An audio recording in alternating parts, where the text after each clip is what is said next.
Hello and welcome back. So let's discuss the part 6 of your unit 3 today, that is environment and early societies, river valley civilization. Today we are going to cover topic 3.6, that is agrarian societies and urbanization. ठीक है. सो ancient India में जो urbanisation थी ना आपकी, वो दो distinct stages में हुई, जैसे कि फर्स्ट अर्बनाइजेशन और second urbanisation.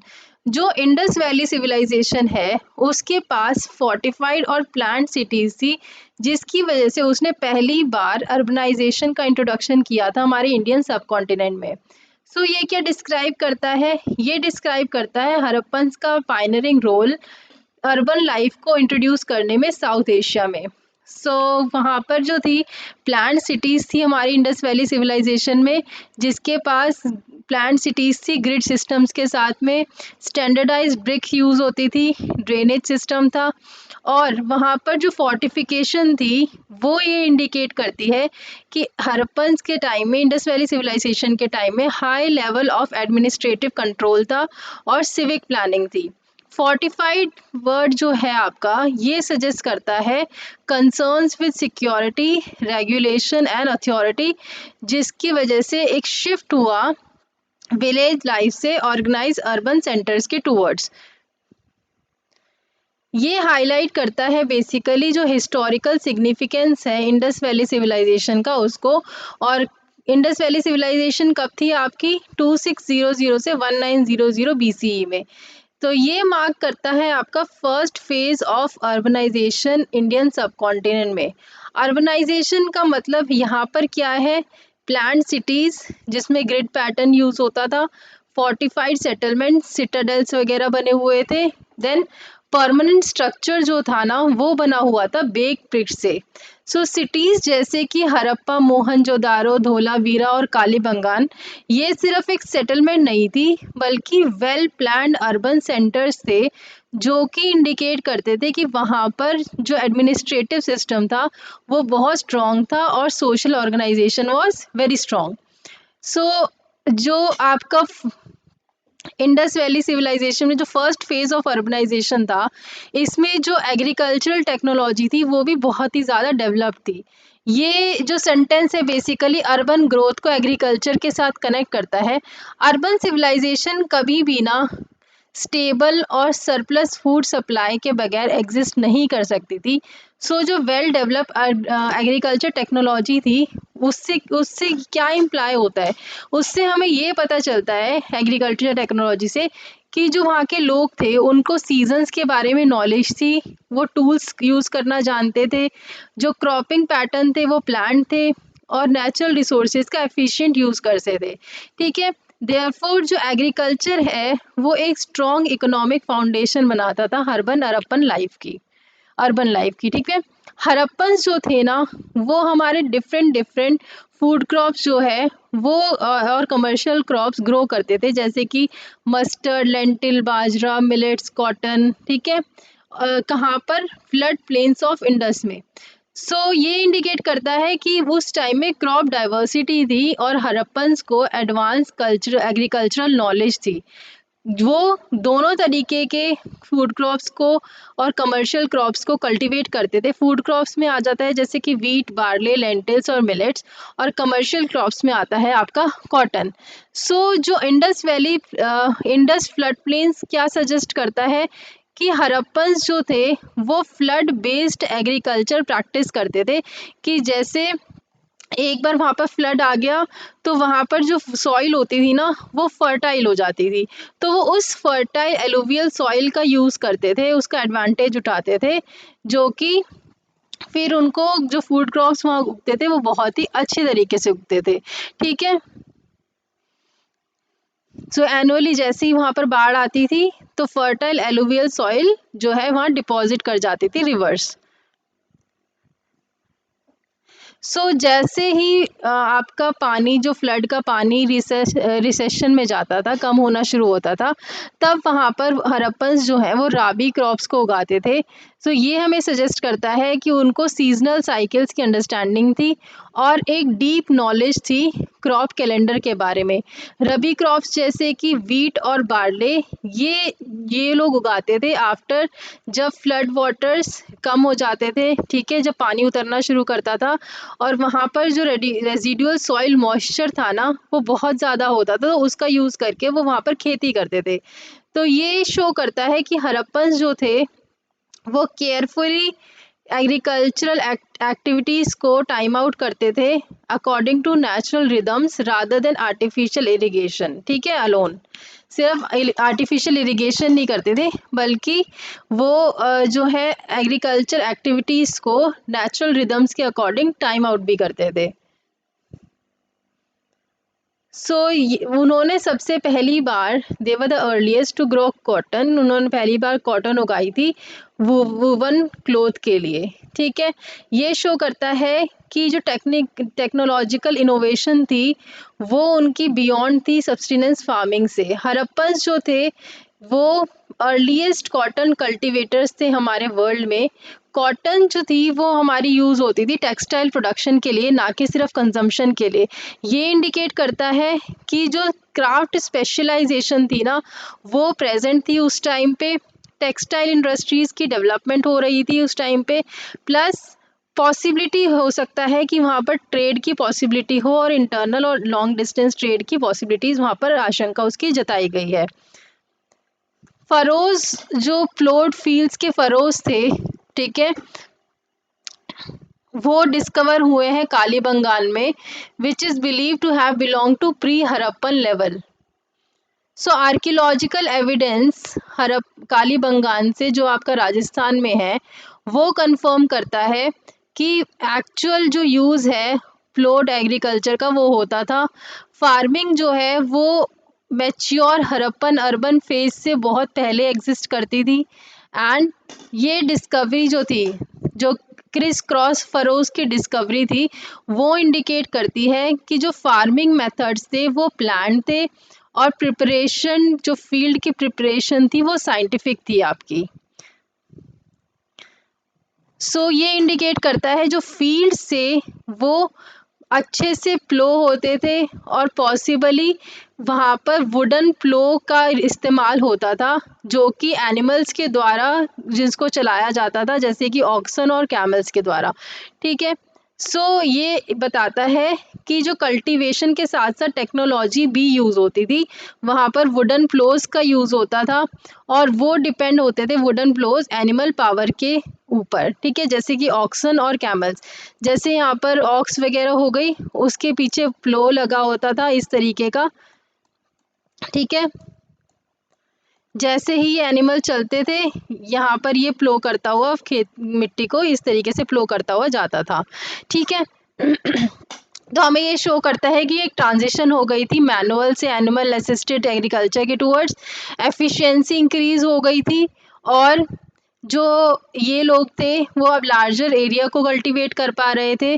Then regional ecology से अडेप्टेशन हो गई थी, मतलब कैमल्स जो थे वो एरिड रीजन्स के लिए सूट होते थे, जैसे कि कालीबंगान वगैरह, वहाँ पर कैमल्स का ज़्यादा यूज़ होता था क्योंकि वो ड्राई एरियाज़ में अपने आप को एडजस्ट कर लेते थे, ठीक है।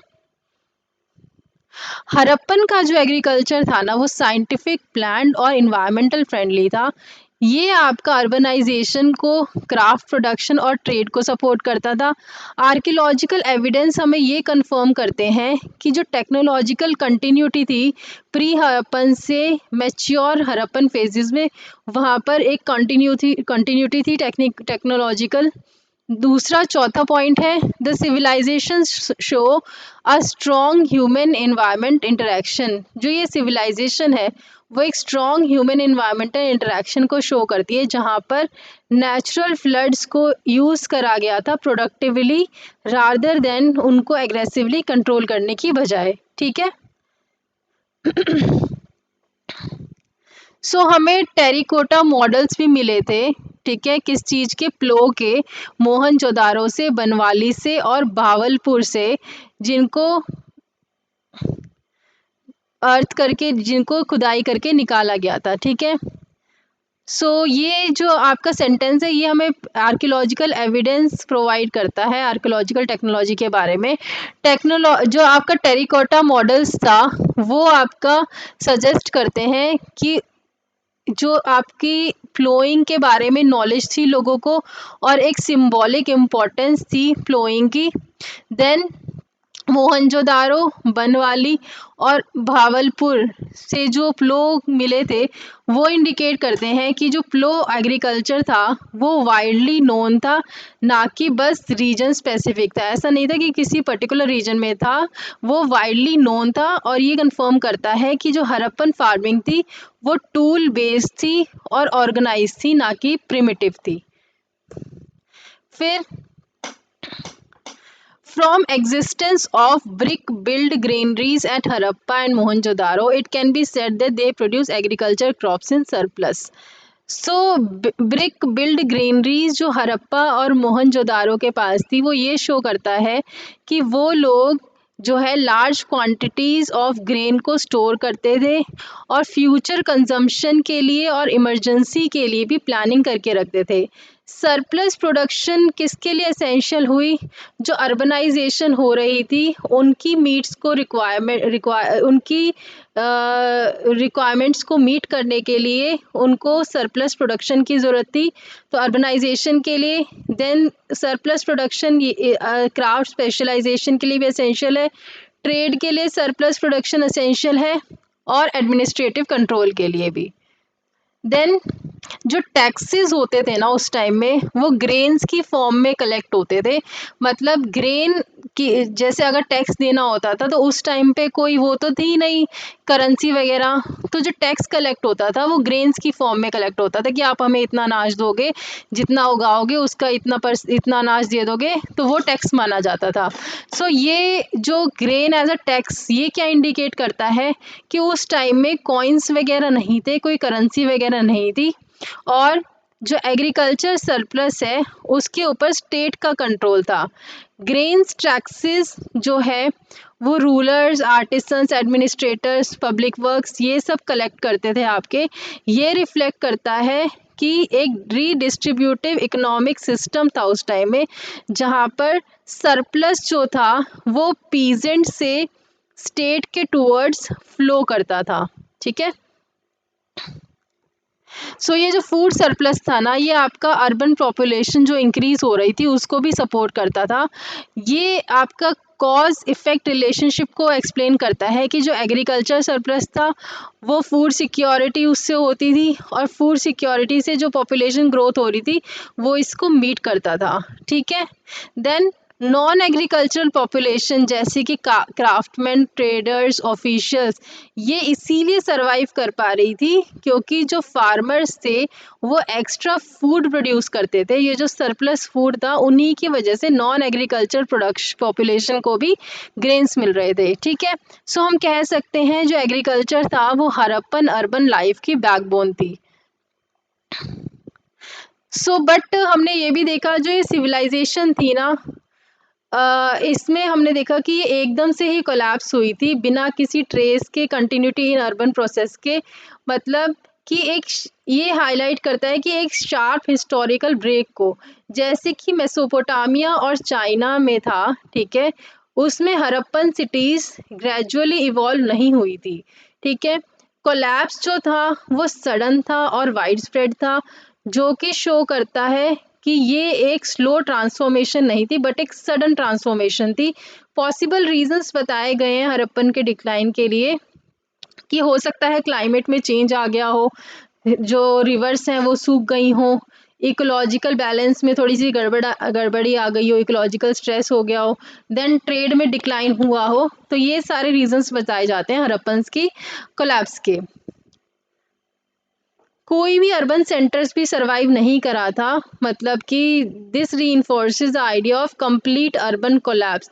सिटीज़ जो थी उनको अबंडन हो गई थी वो। ठीक है। लोगों ने सिटीज़ से पलायन करना शुरू कर दिया था और रूरल एरिया की तरफ मूव करना शुरू कर दिया था और सेमी नोमैडिक लाइफ उन्होंने अपनानी शुरू कर दी थी।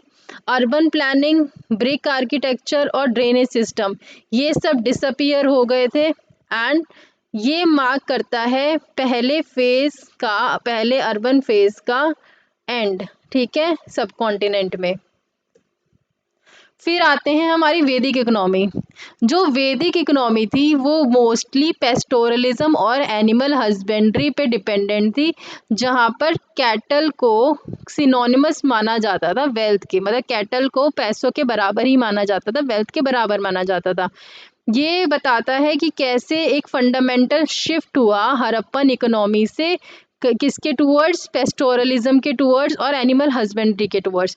पेस्टोरलिज्म क्या होता है आपका, जो डिपेंडेंस होती है हर्डिंग के ऊपर रादर देन फार्मिंग, ठीक है।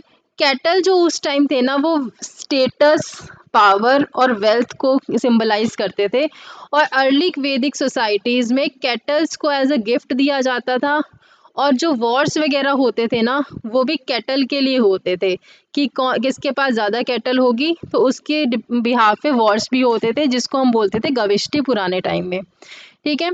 सोशल ऑर्गेनाइजेशन बहुत ही स्ट्रक्चर्ड होती थी अकॉर्डिंगली, जैसे कि लोग जो थे वो एंगेज्ड होते थे अंडर डेवलप्ड एग्रीकल्चर में, शिफ्टिंग एग्रीकल्चर में और स्लैश एंड बर्न एग्रीकल्चर में।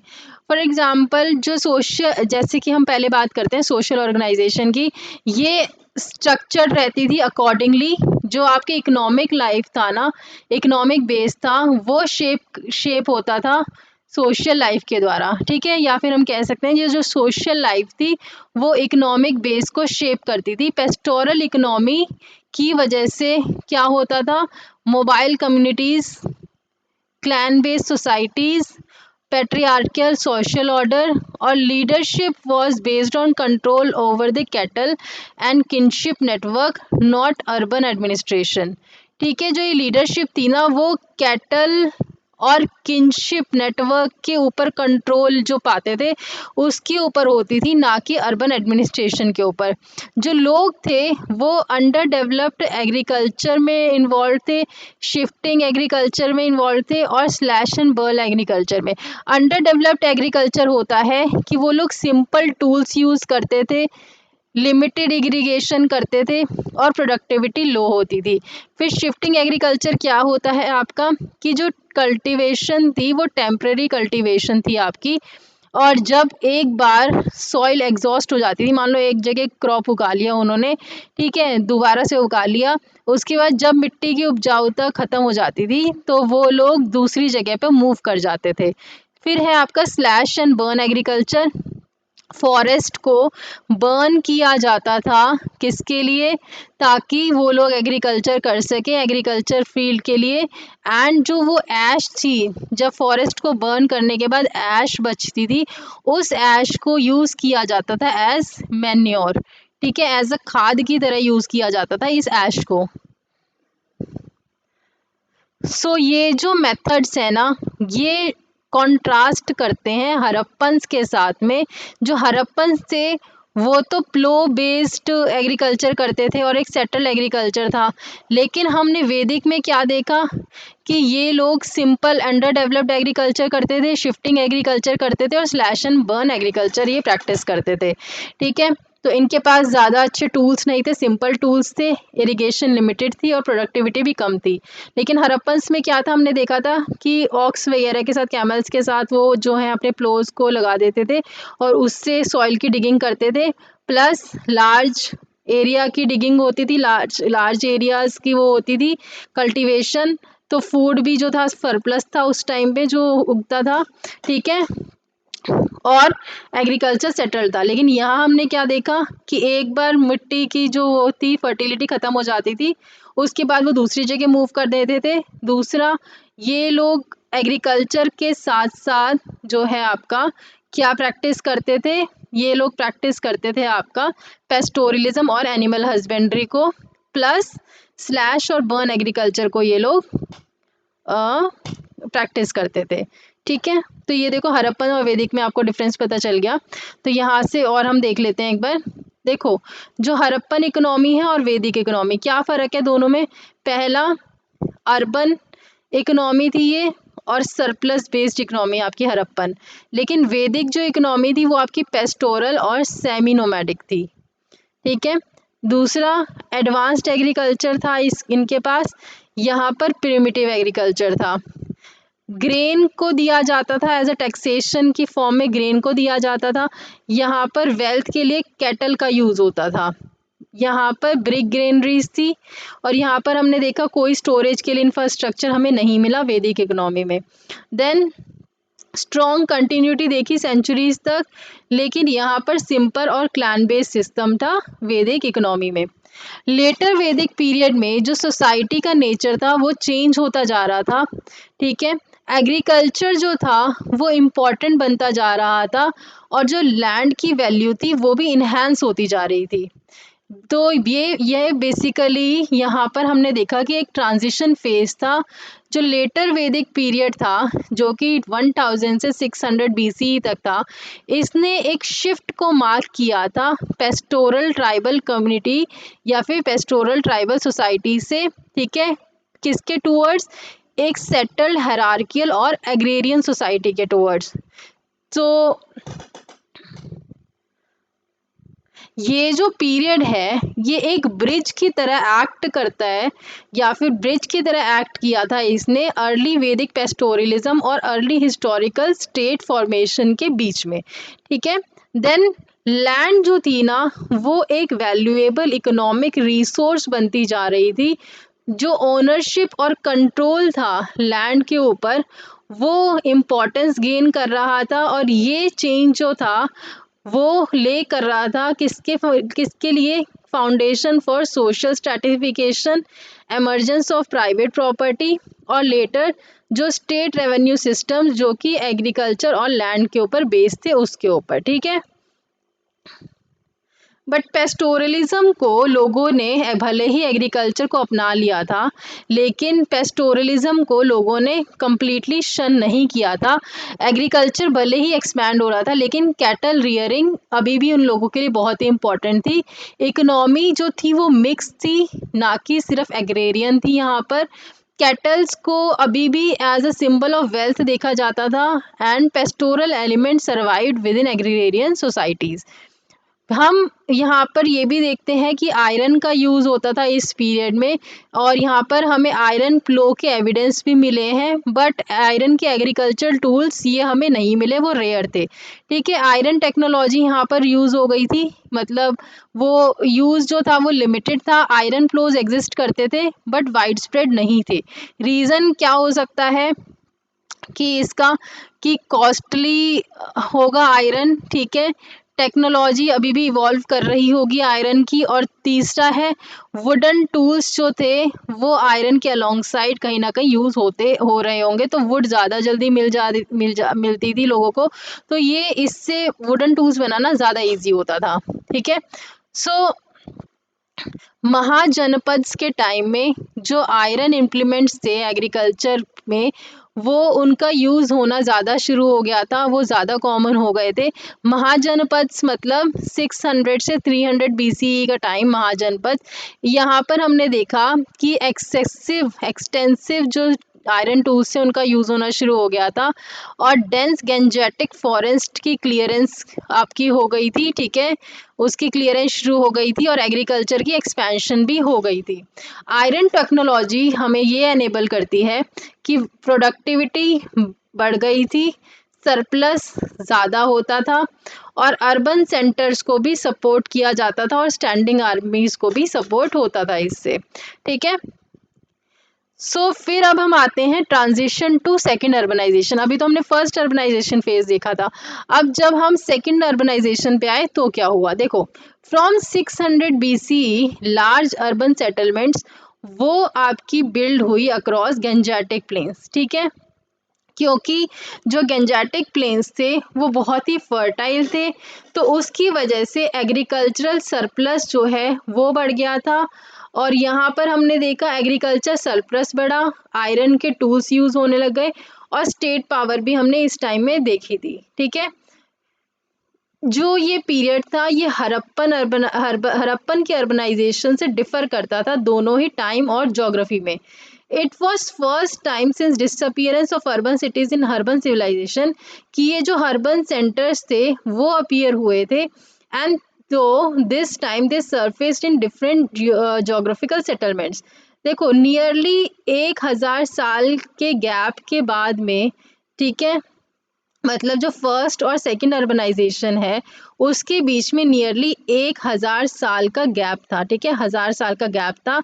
अर्बन सिटीज से इंडस रीजन के टूवर्ड्स सेकंड अर्बनाइजेशन जो आई आपकी अर्बन सिटीज थी वो Indus valley civilization Indus region के अक्रॉस डेवलप हुई थी। जो सेकंड अर्बनाइजेशन थी वो गंगा बेसिन के आपके उसमें डेवलप हुई थी, ठीक है, गंगा बेसिन के अक्रॉस सेटलमेंट्स हुई थी और हरप्पन सिटीज़ की इंडस रिवर के पास उनकी सिविलाइजेशन एक्सपैंड हुई थी, ठीक है। सो ये क्या शो करता है कि कोई डायरेक्ट अर्बन कंटिन्यूटी नहीं थी, बल्कि नया अर्बन ट्रेडिशन जो है वो बिल्ड हुआ था आपका। इवेंचुअली जो सेकंड अर्बनाइजेशन थी वो नॉर्थ इंडिया के बियॉन्ड एक्सटेंड हुई थी फ्रॉम 200 BCE से 300 CE तक। ये जो थी ये ईस्टर्न इंडिया, डेक्कन और सदर्न इंडिया यहाँ पर भी ये स्प्रेड हो गई थी। और ये स्प्रेड क्या कॉरेस्पॉन्ड करता है, ये स्प्रेड कॉरेस्पॉन्ड करता है मौर्यन और पोस्ट मौर्यन पीरियड के साथ में, और ट्रेड के ग्रोथ, क्राफ्ट्स और एडमिनिस्ट्रेशन की ग्रोथ के साथ में ये कॉरेस्पॉन्ड करता है। Older cities of Ganga valley जैसे कि तक्षशिला, मथुरा, कौशाम्बी, वाराणसी, उज्जैनी, ये भी उस टाइम में दे कंटिन्यू टू फ्लरिश, ठीक है। ये जो सिटीज़ थी ये परमानेंट अर्बन सेंटर्स बन गई थी। तक्षशिला एजुकेशन और ट्रेड के लिए, मथुरा रिलीजियस और कमर्शियल हब के लिए, कौशाम्बी एडमिनिस्ट्रेटिव सेंटर की तरह, वाराणसी रिलीजियस और कल्चर सेंटर की तरह, और उज्जैनी ट्रेड और पॉलिटिकल सेंटर की तरह, ठीक है। ये इनके जो सर्वाइवल था ये शो करता था कि अर्बन कंटिन्यूटी थी, ठीक है, अनलाइक हरप्पन सिटीज़। और जो न्यू अर्बन सेंटर्स थे ना बंगाल, उड़ीसा, डेक्कन और तमिलाहम में, वो भी एग्जिस्टेंस में आ गए थे। ये क्या शो करता है कि पैन इंडिया स्प्रेड हो रहा था अर्बन कल्चर का। तमिलाहम मतलब अर्ली तमिल रीजन। ये इंडिकेट करता है कि सदर्न में भी अर्बनाइजेशन, साउथ में अर्बनाइजेशन हो रही थी। और ये डेमोन्स्ट्रेट करता है किसका, ट्रेड रूट, एक रीजनल इकोनॉमी और कल्चरल एक्सचेंज के इंटीग्रेशन का। जैसे जो हमारी फर्स्ट अर्बनाइजेशन थी, ठीक है, उस मतलब उससे अलग थी हमारी सेकंड अर्बनाइजेशन, क्योंकि जो सेकंड अर्बनाइजेशन थी ना वो ग्रोथ को सपोर्ट कर रही थी मैनी न्यू सिटीज़ की, ठीक है। और जो ओल्डर थी वो आज तक एग्जिस्ट अभी भी करती हैं, ठीक है। तो इसमें हमने ये देखा, जैसे पहली अर्बनाइजेशन हुई थी तो उसमें हमने देखा था एकदम से ही हरप्पन सिविलाइजेशन गायब हो गई थी कहीं ना कहीं। लेकिन सेकंड अर्बनाइजेशन में हमने देखा कि जो ग्रोथ था मैंने नई सिटीज़ का वो सपोर्ट किया सेकंड अर्बनाइजेशन ने, और जो पुरानी सिटीज़ थी वो आज तक एग्जिस्ट करती आ रही हैं, ठीक है। हरप्पन सिविलाइजेशन का कोलैप्स देखा गया था, नो कंटिन्यूटी। और सेकंड अर्बनाइजेशन में क्या देखा गया था कि ये एक सस्टेनेबल और क्यूमुलेटिव सोसाइटी थी, ठीक है। यहाँ पर ग्रोथ सस्टेनेबल थी और क्यूमुलेटिव थी।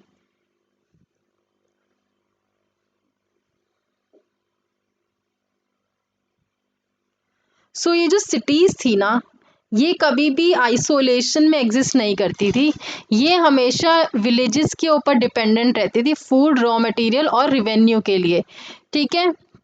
सो since surplus produced from fertile agrarian lands was one of the important source of revenue for the state। देखो जो आपका सरप्लस प्रोड्यूस हो रहा था ना फर्टाइल एग्रेरियन लैंड से, वो one of the important source of revenue था स्टेट के लिए। मतलब ये सेंटेंस आपको ये बता रहा है कि एग्रीकल्चर से सरप्लस प्रोड्यूस होता था, सरप्लस जो था वो टैक्स की फॉर्म में दिया जाता था, और टैक्स की वजह से स्टेट पावर और अर्बन ग्रोथ होती थी आपकी, ठीक है। सो हम कह सकते हैं कि जो एग्रीकल्चर था वो इकोनॉमिक बेस था अर्बन सिविलाइजेशन का। फिर आगे आ जाओ, ड्यूरिंग मौर्यन पीरियड जो स्टेट था वो अटेम्प्ट करता था किसके लिए, it attempted to restructure economy of agricultural land whereas in peripheral areas It did not establish its direct administration, and so in forest land it restricted its affair to tapping available resources through forest dwellers. ठीक है. So basically ये हमें क्या बताता है, Mauryan empire के under ना जो एग्रीकल्चर था वो सिर्फ एंटायरली प्राइवेट कल्टीवेटर्स के हाथ में नहीं दे दिया गया था. जो स्टेट था वो लैंड यूज़ को रिस्ट्रक्चर करती थी, उसकी ओनरशिप को देखती थी और रिवेन्यू एक्सट्रैक्शन करती थी, स्पेशली जो फर्टाइल कोर रीजन्स थे वहाँ पर. जो पेरिफेरल एरियाज थे उसका मतलब होता है फॉरेस्ट, हिल और फ्रंटियर जोन्स, इनको भी डिफरेंट ट्रीट किया जाता था कोर एग्रीकल्चर एग्रेरियन प्लेन से. ठीक है. ये शो करता है कि जो गवर्नेंस थी मौर्यन स्टेट की वो थी सिलेक्टिव.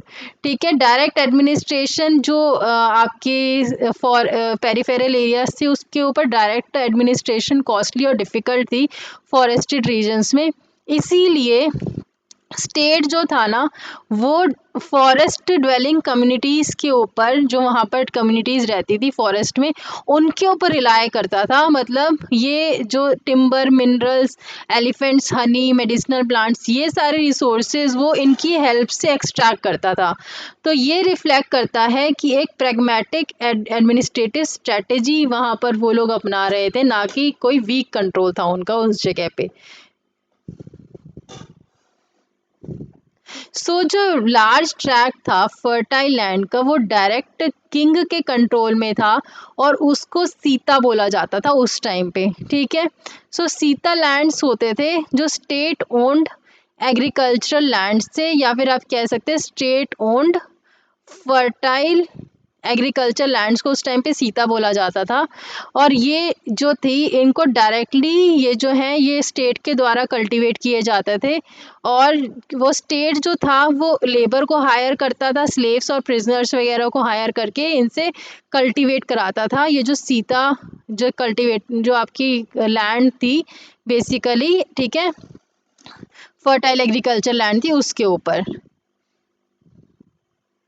सो ये हमें दिखाता है कि एक शिफ्ट हो रहा था, मतलब अर्लियर पीरियड्स का डिपार्चर हो रहा था, क्योंकि अर्लियर पीरियड्स में जो एग्रीकल्चर था वो मोस्टली प्राइवेट और क्लैन बेस्ड था, लेकिन यहाँ पर शिफ्ट देखा गया था टुवर्ड्स स्टेट बेस्ड. ठीक है. प्राइवेट से स्टेट बेस्ड आपका एग्रीकल्चर हो गया था. रेवेन्यू जो है ना जो स्टेट ओन लैंड से from constitute an important source of royal income.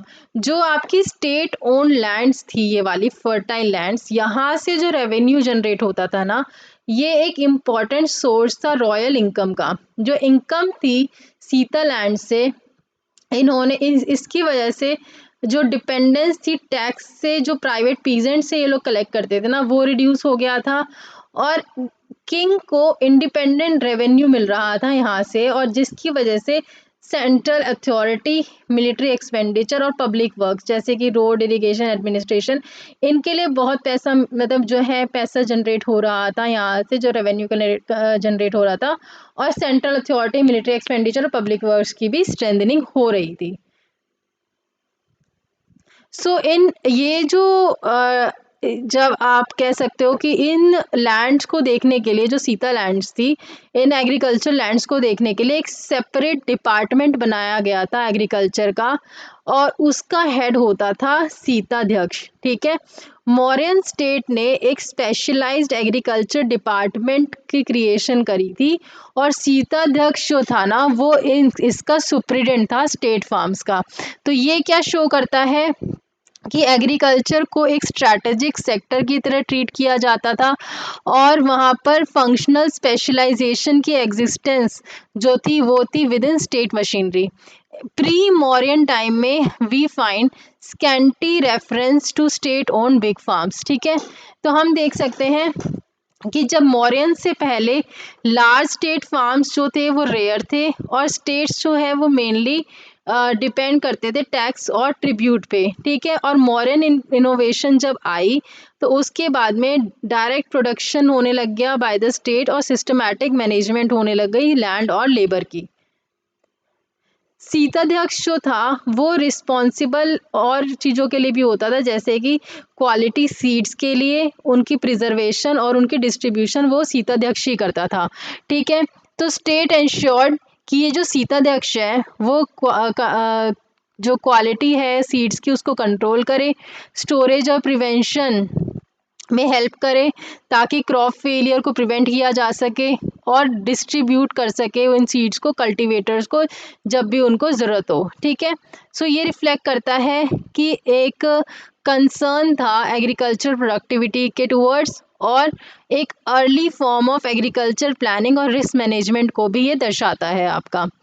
Then Kautilya ने क्रॉप्स को 3 डिफरेंट कैटेगरीज में क्लासिफाई किया था। कौटिल्य जिन्होंने अर्थशास्त्र लिखी थी उन्होंने क्रॉप्स को बोला था कि इनको उन्होंने क्लासिफाई किया था किसके बेसिस पे, वाटर रिक्वायरमेंट और सीजनैलिटी के बेसिस पे 3 टाइप्स में उन्होंने क्लासिफाई किया था। पहला जो था वो था आपका वेट क्रॉप्स, दूसरा था आपका विंटर क्रॉप्स और तीसरा था आपका समर क्रॉप्स। ठीक है, जैसे अभी हम राबी, खारिफ और जैद क्रॉप्स इनको करते हैं ना क्लासिफाई, उस टाइम में जो वेट क्रॉप्स थी उनको बोला जाता था केदारा, विंटर क्रॉप्स को बोला जाता था हैमाना और जो आपकी समर क्रॉप्स थी उनको बोला जाता था ग्रीष्मिका। ठीक है, सो वेट क्रॉप्स को बोलते थे केदारा जिसमें राइस और इरिगेटेड क्रॉप्स आ जाती थी। विंटर क्रॉप्स को बोलते थे हेमाना, वीट और बार्ले एग्जाम्पल। और समर क्रॉप्स जैसे कि ग्रीष्मिका ये होते थे आपके मिलेट्स और पल्सेस। ठीक है, ये इंडिकेट करता है कि उस टाइम में जो इकोलॉजी की सिस्टमैटिक अंडरस्टैंडिंग थी, क्लाइमेट और क्रॉपिंग साइकिल्स के बारे में अच्छी अंडरस्टैंडिंग थी आपकी। ठीक है, सो मौर्यन पीरियड एक high level of state control over agriculture in Indian history को मार्क करता है। एग्रीकल्चर मौर्यन पीरियड में सोर्स ऑफ रेवेन्यू बन गया था, एक पॉलिटिकल पावर का टूल बन गया था और एक सब्जेक्ट बन गया था ब्यूरोक्रेटिक प्लानिंग के लिए। ठीक है, जो स्टेट था वो डायरेक्ट कंट्रोल मेंटेन करता था फर्टाइल रीजन्स के ऊपर और indirect extraction in forest and frontier areas भी वो करता था। इनडायरेक्ट एक्सट्रैक्शन कैसे, जो वहाँ पर कम्युनिटीज़ ड्वेल करती थी उनके थ्रू एक्सट्रैक्ट करता था वहाँ के रिसोर्सेज को। ठीक है,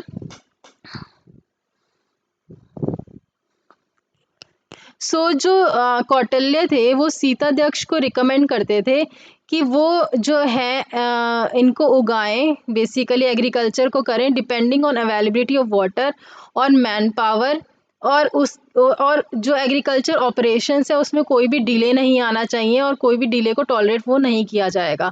ठीक है, सो क्रॉप चॉइस जो थी वो डिपेंड होती थी कि अवेलेबिलिटी ऑफ वाटर के ऊपर और अवेलेबिलिटी ऑफ लेबर के ऊपर, कि वाटर कितना अवेलेबल है उसके हिसाब से ही क्रॉप को उगाया जाता था। किसी भी तरीके के डीले को टॉलरेट नहीं किया जाता था। सीजनल एग्रीकल्चर जो था वो टाइम सेंसिटिव था और अगर क्रॉप फेलियर में कोई भी डीले जो था वो क्रॉप फेलियर में लीड करता था और रेवेन्यू लॉस में। ये तो ऐसा कुछ टॉलरेट नहीं किया जा सकता था। ठीक है, मतलब डिलेज नहीं टॉलरेट किए जाते थे। ठीक है, और वो ज़्यादा उसको सेंसिटिव टॉपिक माना जाता था। ये रिफ्लेक्ट करता है कि उस टाइम में डिसिप्लिन था, एफिशिएंसी थी और स्टेज सुपरविजन भी था फार्मिंग में। ये जो स्टेट था ना वो अपने ऑफिशियल्स की मदद से एक्टिवली एंगेज रहता था, जो एग्रीकल्चर एक्टिविटीज़ थी उसके बारे में इंफॉर्मेशन को गैदर करने में और उसकी एप्लीकेशंस को क्या करने में, एग्रीकल्चर एप्लीकेशंस को भी उसकी इंफॉर्मेशन गैदर करने में जो स्टेट था वो ऑफिशियल्स के थ्रू बहुत ही एक्टिवली एंगेज रहता था, वहाँ से वो इंफॉर्मेशन एक्वायर करता था। मौर्यन जो थे ना ये गवर्नली ब्लाइंड नहीं करते थे स्टेट को, जो ऑफिशियल्स थे उनके टाइम पे वो डिटेल इंफॉर्मेशन कलेक्ट करते थे क्रॉप्स के बारे में, कि भाई कौन से क्रॉप्स उगा रहे हैं, कब उगाने हैं, ये सब लैंड यूज़ के बारे में, प्रोडक्टिविटी और एग्रीकल्चरल प्रैक्टिसेस के बारे में ये लोग इंफॉर्मेशन कलेक्ट करते थे। और ये शो करता है early form of administrative statistics and economic intelligence को। सो हम यहाँ पर ये भी ऑब्जर्व करते हैं जो लैंड, वाटर, फॉरेस्ट और पेस्चर्स है ना, उनको स्टेट रिसोर्सेज की तरह देखा जाता था मौर्यन टाइम में। और ये जो स्टेट थे वो इनका यूज़, कंजर्वेशन और रेवेन्यू पोटेंशियल क्या करते थे, रेगुलेट करते थे। सो कौटिल्य ने गोपास का भी मेंशन किया है। गोपास होते थे विलेज अकाउंटेंट्स या फिर रेवेन्यू ऑफिसर्स, ठीक है। और इनको ये टास्क अलॉट था कि ये लोग मेंटेन करेंगे अकाउंट्स को 5 से लेकर 10 विलेजेस तक के अकाउंट्स को ये लोग मेंटेन करते थे, या ठीक है। सो कौटिल्य ने गोपास का मेंशन किया है। गोपास क्या होते थे, लोकल ऑफिशियल्स होते थे। हर गोपा जो था वो 5 से 10 विलेज का सुपरवाइज करता था, और इसकी वजह से उनकी क्लोज मॉनिटरिंग भी हो जाती थी, एवेजन भी रिड्यूस होता था और रेवेन्यू असेसमेंट भी एक्यूरेट होती थी, ठीक है। सो ये शो करता है decentralized but well control administrative structure during Mauryan time. फिर आगे आ जाओ, जो कल्टीवेटेड और अनकल्टीवेटेड लैंड्स, कल्टीवेटेड लैंड्स को हम बोलते थे कृषता और अनकल्टीवेटेड लैंड को बोला जाता था अकृषता, ठीक है। Distinguished between productive and non productive land.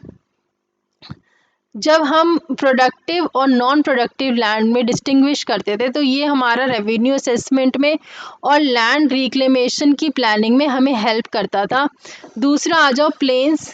Planes जो थे ये एग्रीकल्चरली वैल्यूएबल थे, ईजी टू कल्टीवेट थे और इरिगेट थे, और टैक्सेस जो थे यहाँ से टैक्स जो था वो एफिशिएंटली इनके ऊपर इम्पोज हो जाता था और कलेक्ट होता था। वेटलैंड्स, वेटलैंड्स आपका assure lands with assured water supply, यहाँ पर वाटर सप्लाई होती थी। ये राइस और वेट क्रॉप्स की कल्टीवेशन के लिए बहुत अच्छे होते थे।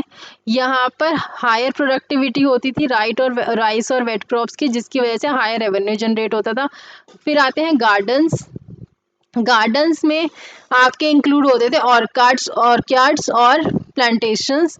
ये इंडिकेट करता था डाइवर्सिफिकेशन बियॉन्ड सीरियल्स, एंड यहाँ पर फ्रूट्स, फ्लावर्स, लग्जरी आइटम्स ये सब प्रोड्यूस होते थे। फिर यहाँ पर वेजिटेबल गार्डन्स भी थे आपके। ये शो करता है कि अर्बन फूड सप्लाई और न्यूट्रिशनल डाइवर्सिटी को, और ये नियर टाउन्स और सिटीज़ जो हैं वो लोकेटेड होते थे। वेजिटेबल्स वगैरह उगाने के लिए वेजिटेबल गार्डन्स होते थे। फेंसेस भी ये लोग लगा के रखते थे कि भाई प्रॉपर बाउंड्री ताकि डिफाइन कर सके और एंक्रोचमेंट को प्रिवेंट कर सके और क्रॉप्स को प्रिवेंट करें। Then we had forest also. Forest जो थे वो इम्पोर्टेंट सोर्स थे टिम्बर, एलिफेंट फ्यूल्स और मेडिसिनल प्लांट्स के। सो फॉर जो स्टेट्स जो था ना वो ही फॉरेस्ट के यूज़ को और एक्सट्रैक्शन को रेगुलेट करता था। देन इरिगेशन वर्क्स, जिसको हम बोलते थे सेतु बंधाज, ठीक है। इसमें डैम्स, एम्बैंकमेंट और कैनाल्स इंक्लूडेड थे। ये एग्रीकल्चर एक्सपेंशन के लिए क्रिटिकल थे और इनकी जो रजिस्ट्रेशन थी ये शो करती थी स्टेट का रोल इरिगेशन मैनेजमेंट में। Then we have pasture grounds. ये शो करते हैं एग्रीकल्चर और पेस्टोरलिज्म के को एग्जिस्टेंस को, ठीक है। और ये कैटल के लिए बहुत ही ज़्यादा ज़रूरी थे और इकोनॉमिकली भी इम्पोर्टेंट थे। फिर रोड्स जो थी वो ट्रेड, मिलिट्री मूवमेंट और एडमिनिस्ट्रेटिव कंट्रोल को फैसिलिटेट करती थी। सो ये आपको याद रखना है। मॉडर्न एडमिनिस्ट्रेशन जो थी ना ये माइक्रो लेवल कंट्रोल को एक्सरसाइज करती थी एग्रीकल्चर के ऊपर।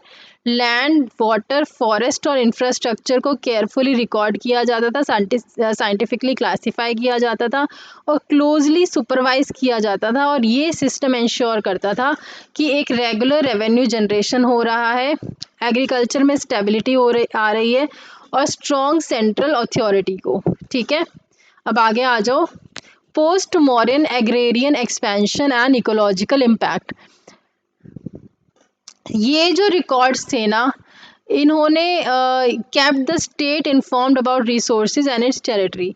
सो ये जो रिसोर्स थे ये स्टेट को इन्फॉर्म्ड रखते थे उनके रिसोर्सेज के बारे में और उसकी कितनी टेरिटरी है, ठीक है, रिसोर्सेज कितनी टेरिटरी में फैले हुए हैं उसके बारे में, ठीक है। रिकॉर्ड्स जो थे ये बताते थे कि स्टेट को कि how much land was cultivated, कितना लैंड जो था वो कल्टिवेटेड है, रिवेन्यू पोटेंशियल का एक्सेस बेसिकली बताते थे उनको, और फॉरेस्ट इरिगेशन और पैस्चर्स को भी ये लोग मॉनिटर करते थे, ठीक है।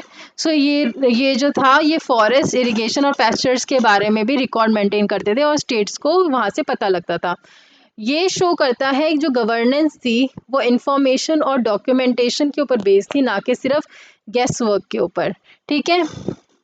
सो पोस्ट मौर्यन पीरियड में मिडल गंजेटिक प्लेन जो थे उनको क्लियर किया गया था फॉरेस्ट से, मतलब जो फॉरेस्ट थे मिडल गंजेटिक प्लेन्स में उनको क्लियर कर दिया गया था with the use of iron, so that जो रिच फर्टाइल सॉइल थी उस रीजन की उसको कल्टीवेट किया जा सके।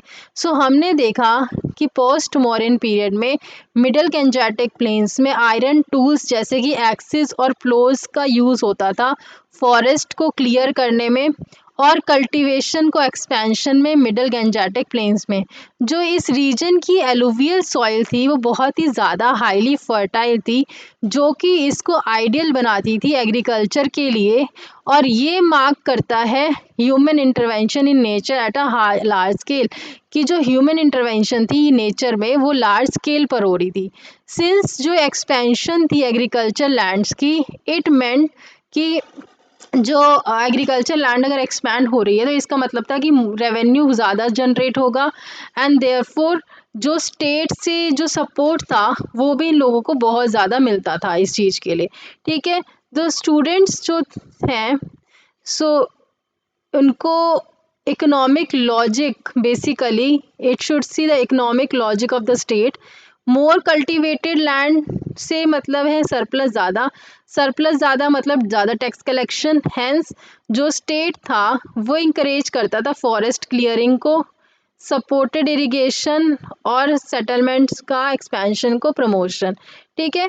दिस शोज की जो रेवेन्यू कंसिडरेशन थी दे ड्रोव इन्वायरमेंटल ट्रांसफॉर्मेशन। फिर आगे आ जाओ, ह्यूमन सेटलमेंट्स की जो एक्सपेंशन थी और एग्रीकल्चर फील्ड्स की जो एक्सपेंशन थी ये होती थी at the cost of encroachment on the forest, ठीक है।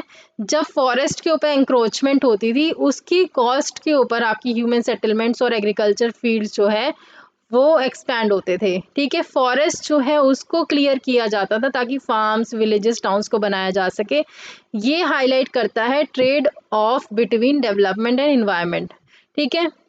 जो फॉरेस्ट थे ना वो आपका टिम्बर का सोर्स थे, वुड का सोर्स थे। जैसे उसकी वुड से क्या होता था आपकी हाउस की कंस्ट्रक्शन में बहुत ज़्यादा ज़रूरत होती थी, और मेटल जो मेटल मिनरल्स की स्मेल्टिंग होती थी ना, जो उसको गर्म किया जाता था, मेटल्स की स्मेल्टिंग होती थी उसमें वुड की रिक्वायरमेंट होती थी जिसकी वजह से बहुत ज़्यादा डिफॉरेस्टेशन भी होती थी।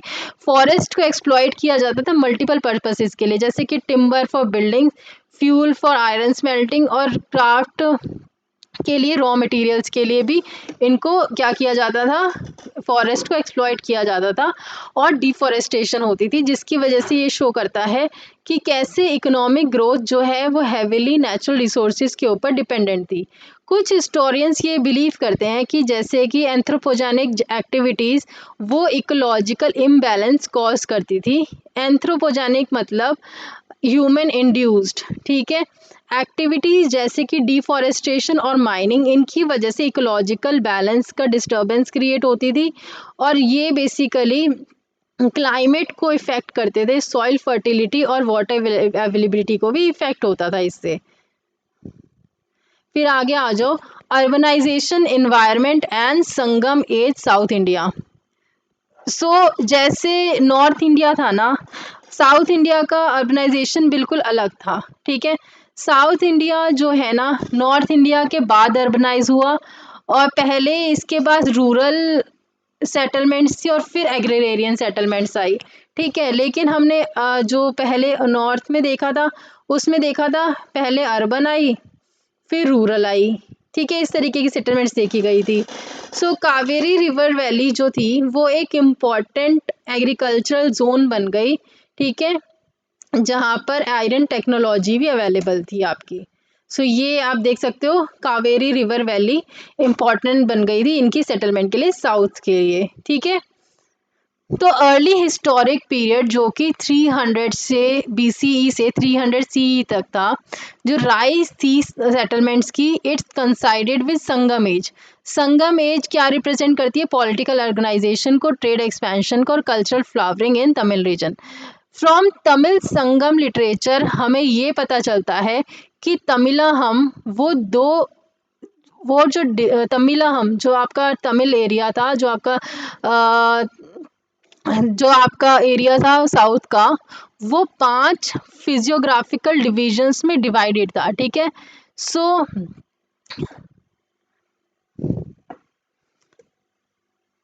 और ये जो 5 फिजियोलॉजिकल डिविजन्स थी ना, इनको बोला जाता है एंडोटेनाए।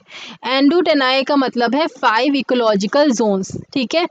तो ये जो तमिलहम था वो 5 फिजियोलॉजिकल डिविजन्स में डिवाइडेड था। इन फिजियोलॉजिकल डिविजन्स को बोला जाता था एंडोटेनाए। एंडोटेनाए का मतलब होता है 5 इकोलॉजिकल जोन्स। ये शो करता है कि उनको इन्वायरमेंट की अवेयरनेस बहुत ही ज़्यादा डीप थी और close link between nature and human life. हर जो टेनाए था ना, ठीक है, हैड इट्स कैरेक्टरिस्टिक क्लाइमेट। हर टेनाए का अपना एक कैरेक्टरिस्टिक क्लाइमेट था, अपना फ्लोरा फोना था, और उसके ऊपर ही बेस्ड जो उनके सेटलर्स थे उनकी ऑक्यूपेशन थी, ठीक है। सो जो ऑक्यूपेशन थी वो हम कह सकते हैं वो क्लाइमेट, वेजिटेशन और एनिमल लाइफ के ऊपर डिपेंडेंट थी, और ह्यूमन एक्टिविटीज़ ये अडेप्ट करती थी लोकल इकोलॉजी को, नॉट इम्पोज्ड अपॉन इट, ठीक है।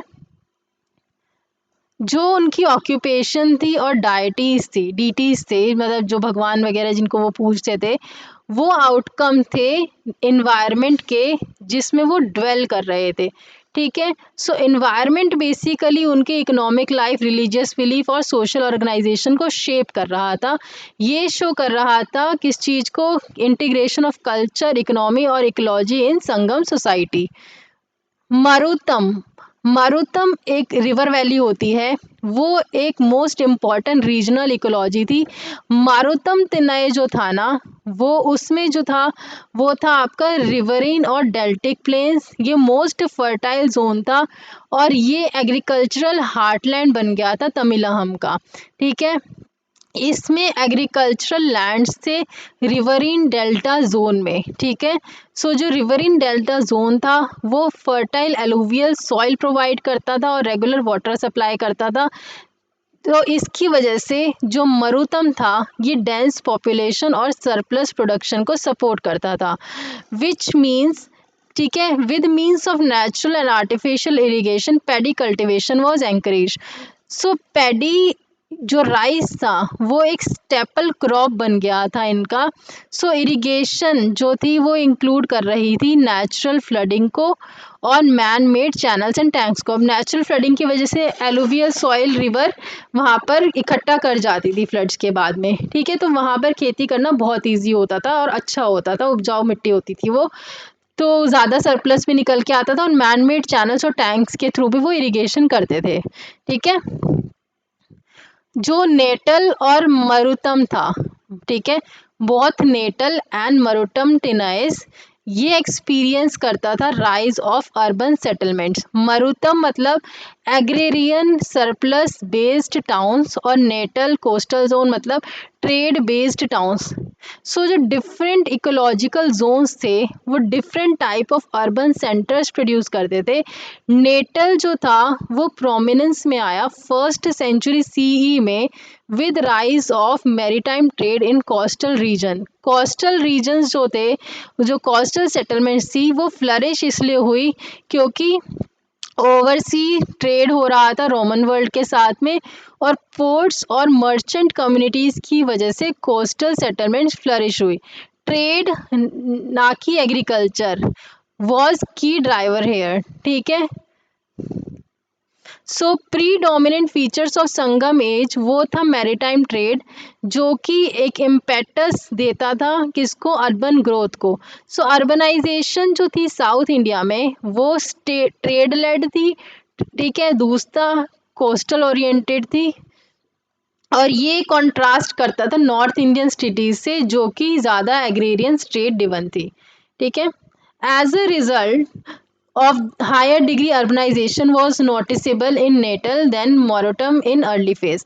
As a result जो high degree of urbanization थी वो Natal region में ज़्यादा noticeable थी than Moratom region early phase में, ठीक है। सो अर्बन ग्रोथ जो थी वो स्ट्रॉन्ग देखी गई कोस्टल ट्रेड जोन्स में जिसको नेटल बोलते हैं, as compare to agrarian interiors जो उसको मारोटम बोलते हैं।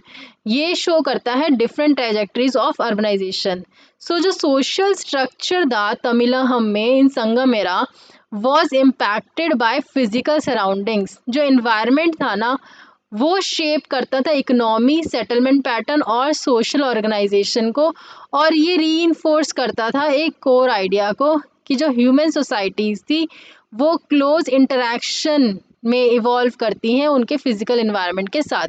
सो पोस्ट मॉडर्न एक्सपेंशन और संगम एज अर्बनाइजेशन ये शो करता है कि स्टेट पावर को, टेक्नोलॉजी को, ट्रेड को और ecology together shape settlement patterns, ठीक है। ये सारी की सारी चीज़ इकट्ठे सेटलमेंट पैटर्न्स को शेप करती हैं, और जो ह्यूमन इंटरफेरेंस है वो इंक्रीजिंगली ऑल्टर कर देती हैं नेचुरल इन्वायरमेंट को, ठीक है। फिर आगे आ जाओ।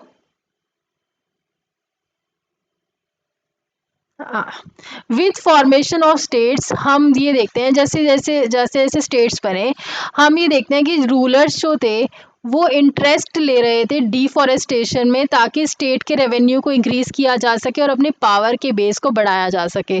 सो जो फॉरेस्ट की क्लियरेंस थी वो बेसिकली क्या हो रहा था, उससे एक्सपेंशन हो रही थी एग्रीकल्चर लैंड्स की, सरप्लस प्रोडक्शन का इंक्रीमेंट हो रहा था, और जो हायर टैक्स रेवेन्यू है, जो टैक्स है वो हायर जनरेट हो रहा था, टैक्स रेवेन्यू हायर जो है वो जनरेट हो रहा था, ठीक है। तो हम कह सकते हैं कि डिफॉरेस्टेशन एक्सीडेंटल नहीं थी बट एक स्टेट ड्रिवन पॉलिसी थी जो कि पावर और रेवेन्यू के साथ लिंक थी। फॉर इंस्टेंस जैसे कि in second century CE Karikala चोला उन्होंने फॉरेस्ट को क्लियर करा था ताकि एग्रीकल्चर लैंड का एक्सपेंशन हो सके, ठीक है। तो करिकला चोला ये अर्ली चोला रूलर थे, इन्होंने फॉरेस्ट को एक्टिवली क्लियर किया था और उनको कल्टिवेबल लैंड्स में कन्वर्ट कर दिया था। तो ये क्या शो करता है कि जो साउथ इंडियन स्टेट्स थे, ठीक है, नॉर्थ इंडियन स्टेट्स की तरह ही इन्होंने एग्रेरियन एक्सपेंशन को परस्यू करना शुरू कर दिया था ताकि उनकी पॉलिटिकल अथॉरिटी का स्ट्रेंथनिंग हो सके। सो इन्होंने जो है इरिगेशन फैसिलिटीज़ भी प्रोवाइड करी थी by harnessing water of Kaveri. जो कावेरी वाटर था उसको हार्नेस किया गया था इरिगेशन चैनल्स के थ्रू, ठीक है, फ्लड कंट्रोल के लिए और किसके लिए, एग्रीकल्चर स्टेबिलिटी के लिए। सो जो इरिगेशन जो थी उससे हायर प्रोडक्टिविटी, मल्टीपल क्रॉपिंग और रिलायबल रेवेन्यू फॉर स्टेट वो भी जनरेट होता था। हेंस जो नेचुरल रिसोर्सेज थे, ये जो लैंड, वाटर, फॉरेस्ट, ये स्टेट के कंट्रोल के अंडर आते थे और ब्यूरोक्रेसी एक्सपैंड हो गई थी ताकि एग्रीकल्चर को सुपरवाइज किया जा सके, इरिगेशन को मैनेज किया जा सके और लैंड और रिसोर्सेज को मॉनिटर किया जा सके। तो रिसोर्स मैनेजमेंट प्लस ब्यूरोक्रेसी हम इसको कह सकते हैं is equal to political power. Tinai system, environment and society in Sangam Tamilakam, ठीक है।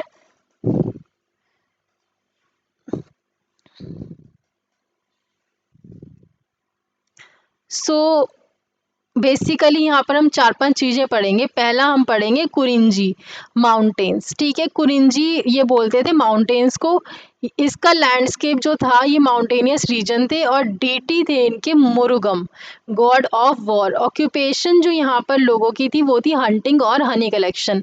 माउंटेन इकोलॉजी फार्मिंग को सपोर्ट नहीं करती थी, तो इसलिए जो लोग थे वो फॉरेस्ट प्रोड्यूस और हंटिंग के ऊपर डिपेंडेंट रहते थे यहाँ पर। और मुरुगम जो थे वो एक वॉरियर गॉड थे जो मोबाइल और मेरिट मार्शियल लाइफस्टाइल को रिफ्लेक्ट करते थे। फिर दूसरा आता है मुल्लय। मुल्लय का मतलब होता है फॉरेस्ट, फॉरेस्ट या फिर पेस्टोरल जोन्स। इनके जो डीटी थे वो थे मेयोन, मेयोन मतलब विष्णु, ठीक है। ऑक्यूपेशन जो थी यहाँ पे लोगों की वो थी पेस्टोरलिज्म और शिफ्टिंग एग्रीकल्चर। मुल्लय जो थे वो रिप्रेजेंट करते हैं सेमी सेटल लाइफ को। ये लोग सेमी सेटल लाइफ जीते थे, कैटल रियरिंग करते थे और टेम्पररी कल्टीवेशन करते थे, ठीक है। ये जो जोन था वो एक ट्रांजिशन की तरह एक्ट करता था नोमैडिक और सेटल लाइफ के बीच में। फिर हम आते हैं मरुतम। मरुतम था यहाँ पर रिवर वैलीज को बोला जाता था। ये फर्टाइल एग्रीकल्चर लैंड थी। इसके डीटी थे इंद्र, रेन गॉड, और ऑक्यूपेशन थी यहाँ पर लोगों की एग्रीकल्चर, ठीक है। मरुतम जो थे, मरुतम वो इकोलॉजिकल बैकबोन थी तमिलहम की। यहाँ पर पैडी कल्टीवेशन होती थी, डेंस पॉपुलेशन थी और रेवेन्यू बेस ऑफ स्टेट्स था, ठीक है। इंद्र जो रेन गॉड थे वो हाईलाइट करते थे dependence on water and fertility, ठीक है। फिर आते हैं चौथा पॉइंट पे, नेटल। नेटल जो था वो एक कोस्टल रीजन था, ठीक है। इसके डेइटी थे वरुणम, वरुण गॉड ऑफ वाटर माना जाता है वरुण देवता को। और ऑक्यूपेशन यहाँ पर लोगों की थी फिशिंग और सॉल्ट मैन्युफैक्चरिंग। सो ये जो नेटल सेटलमेंट थी ये थ्राइव करती थी मैरीटाइम ट्रेड के ऊपर और फिशिंग इकोनॉमी के ऊपर। एंड जो टिनाई था ये एक्सपीरियंस करता था urbanization due to overseas trade, ठीक है। इसने अर्ली अर्बनाइजेशन किसकी वजह से एक्सपीरियंस की थी? ओवरसीज ट्रेड के थ्रू। फिर आगे आ जाओ। फिर आते हैं पल्लय। पल्लय बोला जाता था वेस्टलैंड या फिर डेजर्ट्स को पल्लय बोला जाता था। एरिड और सैंडी रीजन्स थे। इनके डायटी थी कोरावय। कौन था इनकी डीटी? कोरावय, गॉडेस ऑफ वॉर, ठीक है। ऑक्यूपेशन इनकी थी रॉबरी, लूट करना, ठीक है, और ये सब करना इनकी ऑक्यूपेशन थी।